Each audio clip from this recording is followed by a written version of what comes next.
Hello, dear ones, and welcome to Subtle Medicine Radio, brought to you by Inner Spark. This is the resource for all things holistic healing, natural living, conscious relating, epic life-changing, and spirituality, all steeped in earth-based wisdom. We're your hosts, Devin. And I'm Mike. On today's show, episode 19, we're discussing the various phases of addiction, how and why they arise, what their purpose is, and ultimately how any kind of addiction or addictive behavior is us resisting receiving life. So let's dive in. Let's go. Addiction, more often than not, conjures up thoughts of drugs, alcohol, sex, gambling. I mean, these are kind of like the big four that have 12-step meetings and are heavily stigmatized and shamed, right? The truth is, addictions come in all shapes, sizes, and flavors. So food, social media, sleeping, talking, television, self-help, media, people-pleasing, the need to be right, the need to be in control, anger, self-sabotage. All of these can serve as highly addictive patterns as well. So it's not just those things that we tend to think of. Addictions are all of those things that keep us perpetually busy and in a state of doing so that we can kind of ignore and bypass ourselves and other aspects of our lives. It's a way of living and thinking and choosing our day. Addictive patterns go beyond habitual ways. Habits tend to be things that we consciously choose and create and have some level of awareness and power over. So that morning yoga practice, that habit that you have, that's something that you are choosing, you're aware of it, and you have some level of power over it. Addictions, on the other hand, are so deeply embedded into us on all levels of our being, and we feel as though we have no power over it. We are driven to achieve this thing that brings us a reward. And in doing that, everything is focused on this one thing. And it's as if we vacate our body and go elsewhere in order to achieve this. So those like addiction-driven thoughts and addiction-driven behaviors. As you mention how these things occur on all levels, I'm wondering, do you differentiate between chemical addiction versus like other kinds of addiction? Well, I mean, sure. And the main ones I just mentioned are chemical in nature, right? So like alcohol, drugs, and they more obviously create physiological changes in the body that drive the physiology towards its next fix, right? So the body is like craving alcohol or drugs or nicotine. But really anything can become addictive and influence our physiology in the exact same way. So just because you're not shooting heroin doesn't mean you're exempt from addictive cycles and addictions.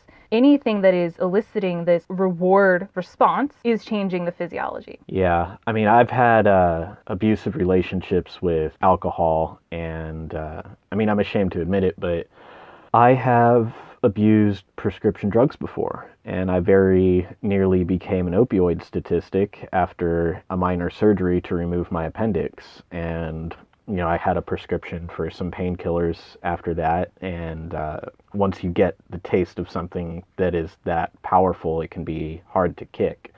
So I'm pretty familiar with what it feels like, and I don't know that it's useful to make a distinction between chemical addictions versus other addictions.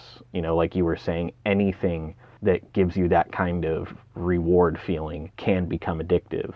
So to make a more kind of far out example, I guess, but a very real one for me, is that for a while in my life, I was addicted just to fucking up. I was addicted to being a failure.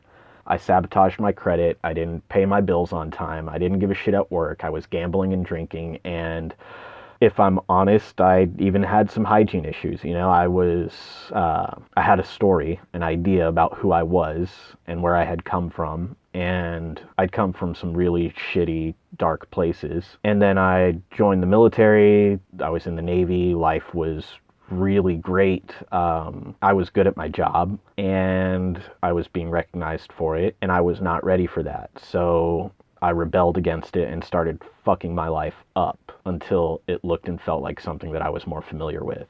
And I'm sorry if it seems like I'm getting off topic here, but my point is, and I believe this is true in any situation, there's nothing more powerful than an idea. You know, like, I can talk about getting some painkillers, and that's a powerful drug, and getting hooked on that. But more powerful than any drug is an idea. And I think that those kinds of ideas, like having a perception of yourself and pursuing it like an addiction, is something that needs to be acknowledged, and a chemical dependency might have predictable and observable influences on the body and all these measurable reactions that people in lab coats love. But an ideological dependency can be just as dangerous as anything else, if not more so. So that's just my opinion on addiction. No, and that's fucking beautiful and spot on and exactly where I am headed. And first, before I head there, thank you very much for sharing that side of yourself. Thank you. Because I know that many of us, and myself, can relate, even if it's a different outward manifestation of the behavior, right? It's like we can all relate to that on some level. And I have talked at length, especially on my blog, and I think a little bit on this podcast, about my own background and struggle with alcohol and food and exercise and cigarettes and even promiscuity and things of that nature. And it does all stem from this belief that we hold about ourselves. That is the true addiction. Right. That's the true addiction. Everything else is a symptom of that addiction. So it's not necessarily about like, oh, I'm going to give up sugar. I'm going to stop smoking. I'm going to quit this thing cold turkey that I am so addicted to. And then we don't succeed at it and we wonder why. And then that just fuels the story even more about like, look how fucked up you are. You can't even do this one thing. Why can't you just stop eating the cupcakes or stop smoking the cigarettes or stop going to happy hour? Because that's not the thing. Yeah. That's not the thing. Right. It's not. It is the belief that we have about ourselves. Addictions, they serve as these pleasure-inducing reward mechanisms, and that's how they register in the brain. And this is why people can repeatedly do horribly disgusting things, like smoke cigarettes, like I did for almost a decade of my earlier life. Yet it doesn't always have to be a horribly disgusting thing, which makes many of these addictive behaviors fly under the radar because they're socially acceptable, like sleeping, social media consumption, and more. But underneath it all, it's being fueled by this core belief, this core shadow, this core wound of our own personal mythology. And we are outwardly seeking things to perpetuate this belief about ourselves. So addictions act as barriers. Addictions act as barriers to protect us from that which our system perceives as too painful to feel or consciously recognize. So they're protective mechanisms. When we're in our addictive cycle, our energy and life force goes towards feeding the addiction and not towards feeling and dealing. We stay on autopilot, we ignore life, and the thing that we are running from, the thing that's feeding this belief about ourselves, whether it's an unprocessed trauma, stagnant emotions that haven't been felt, whatever it is, that's getting ignored because our system is in this frenzy to protect us from it because it's just feels too painful, like we cannot deal. A fully integrated person, which is kind of what we're all striving to be, is one who feels deeply all parts of the human experience and the spectrum of their emotions. Because the truth is, we don't get to pick and choose what we feel and don't feel, despite our many attempts to compartmentalize ourselves. If we're resisting the bad, I'm doing air quotes, then we're also resisting the good. We're living life in black and white and not in high definition. We're bypassing the needs of ourselves and the needs of our loved ones, and we're not fully engaging in life. The addiction, then, is this resistance in action. And what are we resisting? Our true feelings, our true desires, and our true needs. The resistance stems from shame, being ashamed of the fact that we even have needs, being ashamed of the addictive patterns that result from not having that need met. See how it's a vicious cycle? And so shame is a freeze emotion. There's fight, flight, and there's also freeze. Fight or flight and freeze. We don't really talk too much about the freeze. Yet I know me and so many of my clients, that's the one that we're more familiar with. It's kind of like a deer in headlights. We're frozen and our nervous system is prepared to protect us from these truly horrendous feelings. We perceive them as being horrendous and they're just so scary and so big. We're ashamed of them and we have this belief about ourselves. I'm flawed. I'm a fuck up. I'm a failure. This is just what I get. This is what I deserve. I came from a family like this, and so my destiny is this, and I have to conform and fit into that. And these are the behaviors that I'm choosing to engage in because that's how a person of that stature, that I view myself, acts and lives their life. And so rather than looking at the thing, this dark, shadowy, painful thing that is driving all of this, we just kind of conform to this story about ourselves and, succumb to the autopilot, numbing out with whatever it is. And I just look at my own instances of episodes of binge eating. It's like, I don't know where the hell I went. I mean, like physically, sure, I was standing in front of like, the pantry or the fridge, but like mentally, I'm not there. And if I'm really going to be honest and go in hindsight, I didn't like it. I did not like it. I hated smoking cigarettes. I was the worst smoker. And my friends would make fun of me. And babe, we've been together forever, so Right. we've been with each other in those old days. Remember, you guys would all like wake up the night after a party, go outside and light up, and I'd just be like, ugh, how can you Yeah. guys do that? Yeah. So if we're going to be real and look at these things that we're doing, we don't really like them because they're not really us. We know that they're not good for us. We know, and not just in that like black or white, this is good for me, this is bad for me. This new study said it's good, so it's good. No. I mean good as in feeding peace and feeding grace and feeding your purpose. We know on a subtle level that these things that we're engaging with are taking us away from grace and peace and purpose. They're numbing us. We're kind of like sheep, sleepwalking sheep. I just had an image of zombie sheep. It's terrifying, all right? We don't want to be zombie sheep. So we're addicted to this image of ourselves, and then we choose the behaviors unconsciously to feed this image, to keep that image alive, because the core wounding feels way too scary to look at. And the truth is it's not, and that's where the liberation is.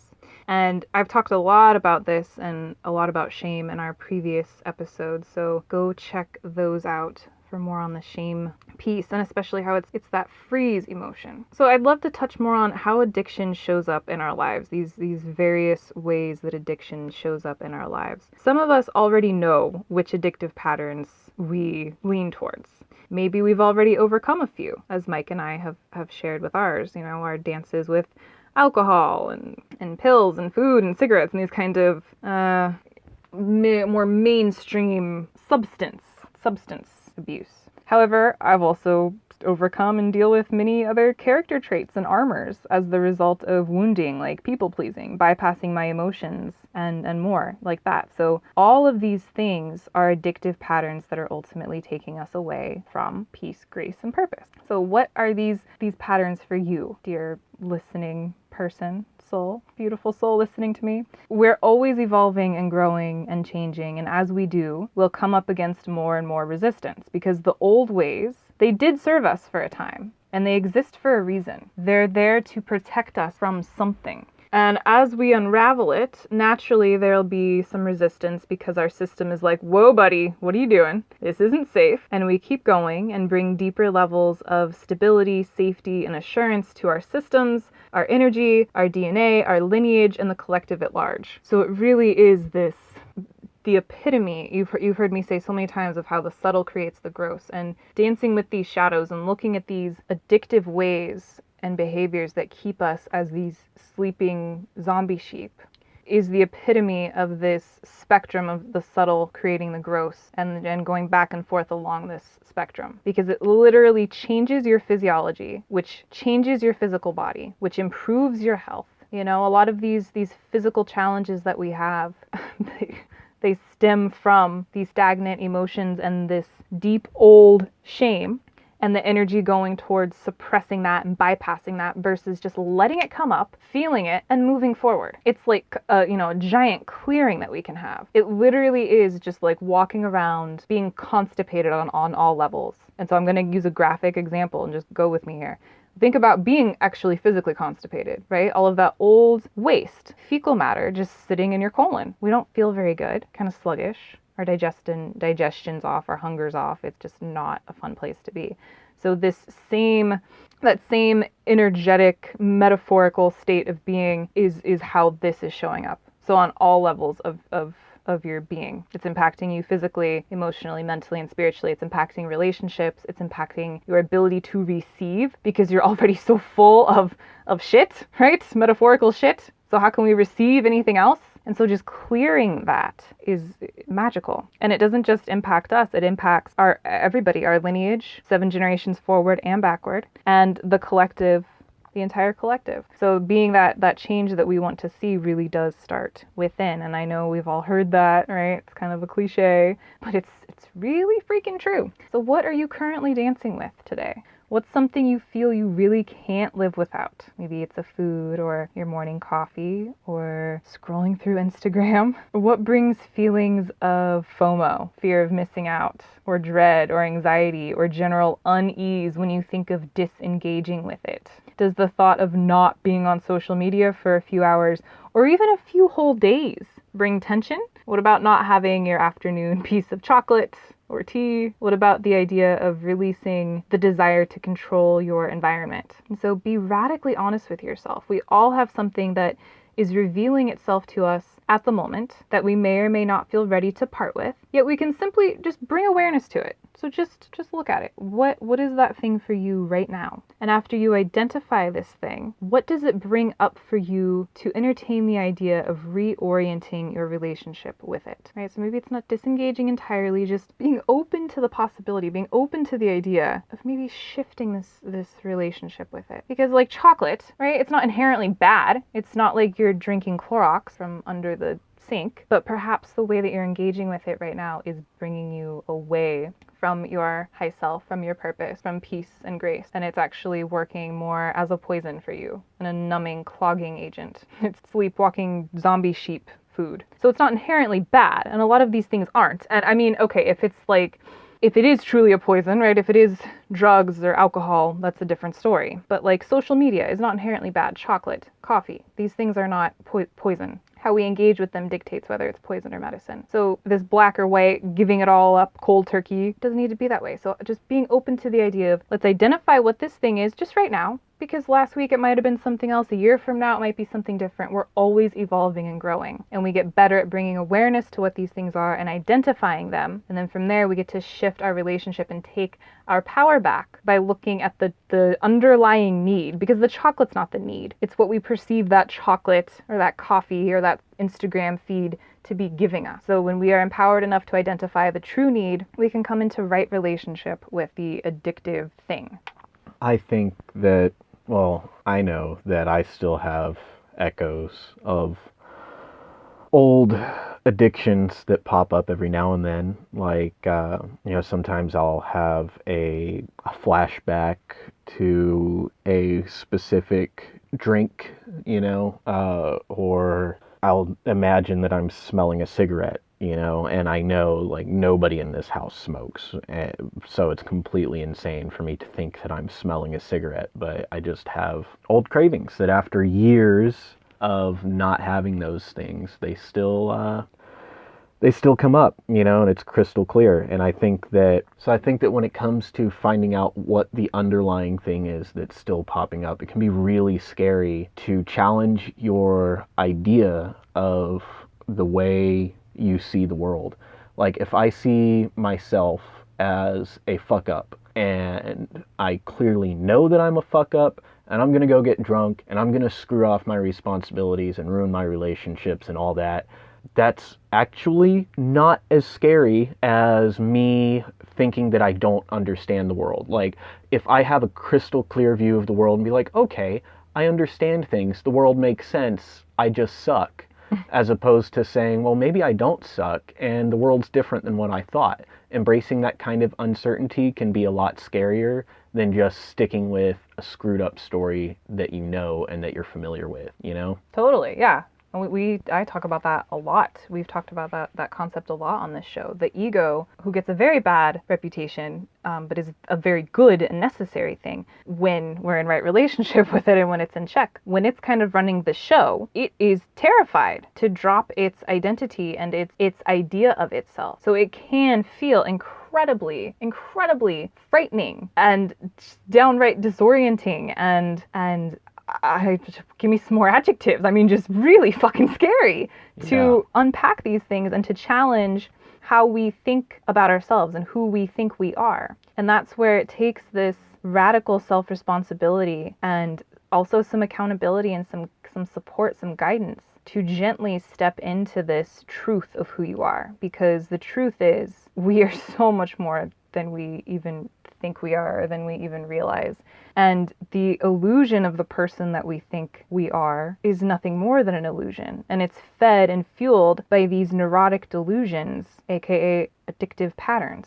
So to really step into the full truth of who we are, which is these magnificent, sacred, divine beings, this little piece of divine consciousness animating a glorious, beautiful, intricate, complex human body vessel. I mean, it's like there ain't a damn thing wrong. We get to just breathe and be and feel and experience. And I think that so many of us are afraid of experiencing because it's transient and because it's shameful and because we're carrying around not just the experiences of our lifetime in this physical body, but of the lifetimes of those who were here before us in physical body, of whom our physical body is made, right? So you catch me? It's like we're carrying, and any trauma changes the physiology. So the physiology of your mother and father is in your physiology. So any trauma they experienced is imprinted into them. It's also kind of in you. So when the fear feels huge, understand it's kind of a collective fear. It's a fear we all have, and it's a fear we're all carrying because we're all so connected. And what are you going to do? Are you going to kind of let it keep going and just keep snowballing and rolling into the next generation and the next one? Because I don't know about you, but it doesn't seem like that shit's working. Like, I hate to be the bearer of bad news, but Mama Earth ain't doing too well. We're not doing too well as a collective body. There's so much dis-ease and dysfunction. And anytime any one of us does something just simple and small, does something, one little thing differently to step away from your norm and your status quo and your addictive ways and all of these things, just one little different thing. I mean, it truly ripples out into the entire field and creates this wave of change and of beauty. So it doesn't need to be this, like, let's just rip the Band-Aid off, right? You've been living in a dark cave your whole life. Let's just run out into the noon sun. Like, no, that would blind you and be painful. And so we can do it in little bits. And those little bits, the subtle creates the gross. It's the same thing in behavior change, just creating these little subtle changes. It's the same way that these tiny little particles make up your beautiful body, and all of our little bodies together make up a giant collective body. It's the same thing. So feel the fear, it's real, and lean into it. Learn from it, befriend it. Do one little thing differently, and then another thing. And that brings stability and grounds you so that you start to see the truth of who you are and start to make these empowered choices with more ease. And it doesn't happen overnight. I mean, there are times I wake up like I did this morning. My day starts very early in service to myself and others, and sitting with myself in sacred space and ceremony and prayer and meditation and movement. And I will have moments where I'll just reflect and be like, holy crap, how did I get here? This is who I always had an inkling of who I was and who I always wanted to be. And the woman I know I most needed during my most darkest days. Like, where were you? I needed you. I wish I could, go back and just hang out with poor little Devin. But these things don't happen overnight. So my question to you is, do you want to be in the same place that you are right now 6 months, 6 years from now? If the answer is no, then do one little thing differently, and then another, and then another. So that thing that you identified is the way you protect yourself, right? That thing that you're dancing with right now, that thing you're kind of like, ooh, I know I got this pattern, I got this thing, I don't really like it, I don't know what to do. So this thing that we identified, it's the way that you protect yourself and also the way you resist receiving real nourishment. The addictive pattern is the fake nourishment. It's like the processed cheese food slices that come in those individually wrapped bits of like cellophane instead of maybe like the grass-fed organic raw cheese if you're a cheese eater. These shadow parts of ourselves are also our light and our next steps, and they guide us towards the nourishment that we really, really seek. And if you really want to understand why you do something, don't do it. Don't do it, and sit with the discomfort that arises. Breathe and notice what comes up. Allow the spaciousness to be there and resist filling it. Be with the discomfort. Slowly unravel your addictions to assess the real underlying need. It's that simple and that complicated. And this is so much of the work that I do with people, and it's amazing so often what's sitting right below the surface that desperately wants to be seen and felt that we continue to stifle with these addictive cycles. Because the truth is, that which we continue to resist will continue to run our lives. The answer is already there inside of you, and as you welcome the discomfort more and more you find ease. I know it sounds like a paradox, and yes, it's the craziest thing, and it's the truth. I would not lie to you. The more that you sit with the discomfort, the more that you find ease. So I would love to continue this conversation about addiction and how it relates to shame. And I'm really curious how addictions have shown up in your life, and are you aware of them? And how are you managing and learning from them? I'm really curious. So please reach out and tell me about it in the Facebook group, Transmuting to Nourish, Awaken, and Thrive. The link is also on my homepage at innerspark.life. And that is definitely all the time we have today. If you're seeking guidance on your path and are ready to finally make the changes you desire, finally ready to transmute old pain and shame into purpose, finally ready to feel radiant and healthy in your body and life, reach out to me and take advantage of one of the 3 free sessions that I offer each week. So visit innerspark.life to learn more and to schedule your discovery session today. I can't wait to speak with you. Please leave us a review, share this episode or this podcast with a friend. We would love to hear your thoughts or questions. So come Facebook and Instagram, stalk us at InnerSpark Life, and please catch us next time when we'll discuss the energetics of fall. So much love to you until then.